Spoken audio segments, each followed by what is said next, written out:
Hello friends, स्वागत है dream job अड्डा एजुकेशनल यूट्यूब चैनल पे।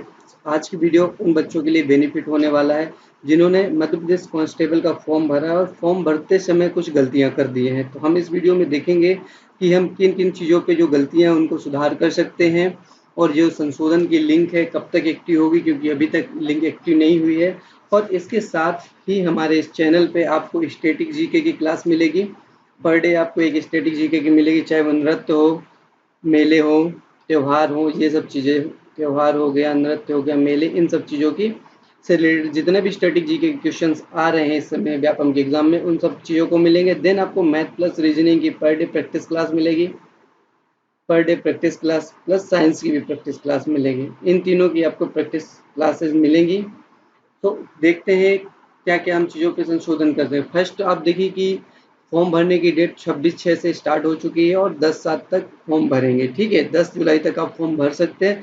देन यहाँ पर देखिए संशोधन की लिंक जो भी है ओपन करने को बोला है, 26/6 से ही बोला है, जिस दिन से फॉर्म भर रहे हैं उस दिन से, लेकिन अभी तक ओपन नहीं हुई है।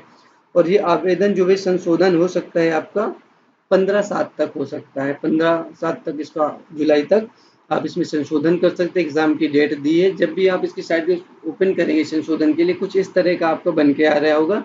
सिर्फ आपको यहाँ पास फॉर्म भरने के लिए का ऑप्शन आ रहा है, संशोधन का भी लिंक नहीं आ रहा। तो एक चीज़ आप परेशान मत होइए, ये जो लिंक है आपका 4 से 5 दिन में एक्टिव हो जाएगा। 4 से 5 दिन में एक्टिव होगा। आपको लगभग लगभग 3-4 तारीख को, 3 या फिर 4 जुलाई तक ये लिंक आपका एक्टिव हो जाएगा। तो आप वहां से जाके संशोधन कर सकते हैं। अब मेन बात ये आती है कि हम किन किन चीज़ों पे संशोधन कर सकते हैं, किन किन चीज़ों पे संशोधन नहीं कर सकते। तो देखिए ये आपका नोटिफिकेशन दिया हुआ है, नोटिफिकेशन में हर चीज़ दिया है, तो इसके बारे में हम देख लेते हैं।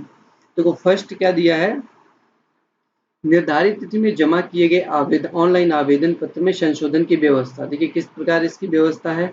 पहला पॉइंट है कि ऑनलाइन आवेदन पत्र में आवेदकों द्वारा संशोधन करने की प्रक्रिया इस प्रकार होगी, इन बिंदुओं पर आधारित होगी। तो यहाँ पर कौन कौन से बिंदु है, इन सभी चीज़ों के बारे में हम देख लेते हैं। देखिए फर्स्ट है, आवेदन पत्र में निर्धारित दिवस तक स्वयं आवेदक द्वारा इंटरनेट पर अथवा एमपी ऑनलाइन अधिकृत कियोस्क के माध्यम से संशोधन कर सकते हैं। ठीक है, यानी ये माध्यम दिया है, यहाँ से आप कर सकते, खुद से भी कर सकते हैं या फिर कियोस्क में जाके कर सकते हैं। नेक्स्ट क्या कह रहा है कि उक्त सुविधा केवल ऑनलाइन आवेदन पत्र भरने की निर्धारित अवधि, यानी कि आपका जो डेट है उस डेट के अंतर ही आपका ये जो संशोधन हो सकता है तभी हो सकता है, उसके बाद नहीं संशोधन हो सकता है। नेक्स्ट है, संशोधन हेतु निर्धारित तिथियों की अवधि में आवेदन द्वारा एक या एक से अधिक बार अपने आवेदन पत्र में संशोधन किया जा सकता है। देखिए इस पॉइंट को आप नोट कर लीजिएगा कि आपको संशोधन जो है एक बार या उससे एक दो बार, 3 बार, जितने बार आप संशोधन करना चाहे उतनी बार कर सकते हैं। लेकिन देखिए जिसके लिए प्रत्येक बार आवेदक को संशोधन शुल्क भुगतान एमपी ऑनलाइन पोर्टल में जमा करना पड़ेगा। यानी कि जितने बार भी आप संशोधन करेंगे आपको उसकी संशोधन की जो 60 रुपये फीस है वो आपको हर बार देनी पड़ेगी। देन देखिए नेक्स्ट पॉइंट है, उपरोक्त प्रक्रिया में किसी आवेदक द्वारा यदि श्रेणी अनारक्षित के स्थान पर अनुसूचित जाति यानी कि रिजर्व कैटेगरी की बात कर रहा है, वर्ग का संशोधन किया जाता है तो उसके द्वारा भुगतान की गई परीक्षा शुल्क में ये जो रिजर्व कैटेगरी है वर्ग के लिए निर्धारित शुल्क में छूट वापस नहीं दी जाएगी। ठीक है, इस पॉइंट को आप समझ लीजिएगा। कह रहा है कि यदि आप अनारक्षित के स्थान पे इन सब जातियों का वर्ग में संशोधन करना है तो जो आपने पहले फीस जमा की होगी वो आपका वापस नहीं होगा।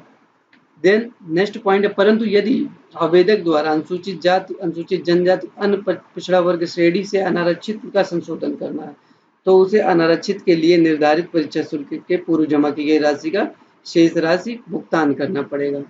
देन देखिए नेक्स्ट पॉइंट है, संशोधन प्रक्रिया के अंतर्गत आवेदक को विटल फील्ड यानी कुछ इंपॉर्टेंट फील्ड्स हैं जिन पे जैसे आपका हो गया नाम, हो गया माता पिता पति का नाम, जन्म तिथियों में किसी प्रकार का संशोधन नहीं होगा। तो ये 3 पॉइंट्स आपको ध्यान रखना है कि आपका जन्म तिथि हो गया, जन्म तिथि, माता पिता नाम हो गया आपका जो भी नाम है, और माता पिता या फिर जिसकी शादी हो गई है पति का नाम, माता पिता या फिर जिसकी शादी हो गई है पति का नाम, इन पे आपका संशोधन नहीं हो सकता, इनमें तीनों में संशोधन नहीं होगा। तो इस पॉइंट को आप अच्छे से ध्यान दीजिए, जब भी आप फॉर्म भरें तो इन सब चीज़ों पे को दिमाग में रख के भरिएगा।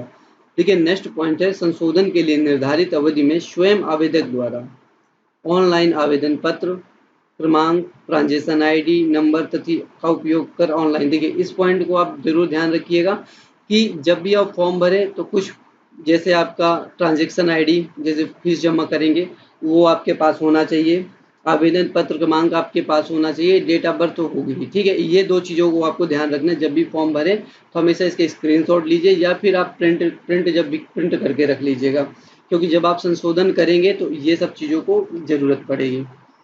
तो यहाँ पर आवेदन किया जाएगा, ऐसे संशोधन में आवेदक स्वयं की जिम्मेदारी होगी, ठीक है। इस ऐसी कंडीशन में आपको जो भी ये ट्रांजेक्शन नंबर होगा आईडी वो मिलेगी नहीं, आप खुद ही इसके स्क्रीनशॉट ले सकते हैं। देन देखिए यहाँ पर कुछ और इम्पोर्टेंट पॉइंट्स इनके बारे में भी देख सकते हैं कि ऑनलाइन आवेदन पत्र क्रमांक, ट्रांजेक्शन आईडी नंबर, बोर्ड आवेदन पत्र क्रमांक, मोबाइल नंबर एवं ईमेल आईडी में संशोधन नहीं हो सकता। देखिए यहाँ पास भी कुछ पॉइंट्स हैं जिन पे आप संशोधन नहीं कर सकते हैं, ठीक है। जैसे कि जो आपका आवेदन क्रमांक मिल चुका है उस पे नहीं होगा, ट्रांजेक्शन आईडी यानी कि जो भी पेमेंट करेंगे उसमें कुछ वो ट्रांजेक्शन आईडी बन के आती है, बोर्ड आवेदन पत्र क्रमांक में नहीं कर पाएंगे। देन आपका जो मोबाइल नंबर और ईमेल आईडी है इन पे भी आप संशोधन नहीं कर पाएंगे, जो एक बार जो भी मोबाइल नंबर या फिर मेल आईडी डालेंगे, हालांकि इसमें पहले से आपका पड़ा होता है तो पहले आप पेमेंट करने से पहले इन सब चीज़ों को आप अगर चेंज करना चाहते हो तो चेंज कर सकते हैं। देन देखिए आपका नेक्स्ट पॉइंट है कि संशोधन के लिए निर्धारित समयावधि के पश्चात, यानी कि जब संशोधन की जो डेट दी हुई है आपके साथ 15 डेट दी हुई है, एक मिनट देख लेते हैं, ये आपकी 15/7 दी है, ठीक है। 15 जुलाई लास्ट डेट है, 15 जुलाई के बाद आप संशोधन नहीं कर सकते, सिंपल सी बात है। पहले ही कर लीजिए, बात के लिए मत बैठिएगा। देखिए संशोधन के लिए निर्धारित समयावधि के पश्चात किसी भी प्रकार का संशोधन मान्य नहीं होगा।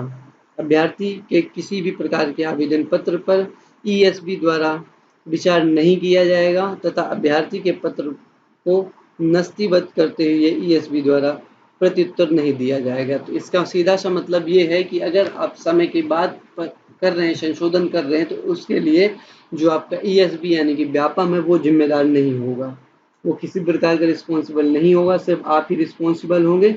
तो इसलिए 15 जुलाई के पहले जो भी आपको करेक्शन करना है वो आराम से आप करेक्शन कर लीजिएगा। करेक्शन की लिंक आपकी लगभग जहाँ तक मेरा अंदाजा है 3 से 4 जुलाई तक ओपन हो जाएगी, पहले भी ओपन हो सकती है, लेकिन हाँ कुछ बच्चे अभी से परेशान हो गए कि लिंक ओपन नहीं हो रही, हमारा चीज़ें गलत हो गई हैं, तो इस चीज़ के लिए आप निष्फिक्र हो जाइए। व्यापम हमेशा 5 से 6 दिन या 7 दिन पहले ही इस लिंक को ओपन करता है, करेक्शन वाली को पहले से ओपन नहीं करता है।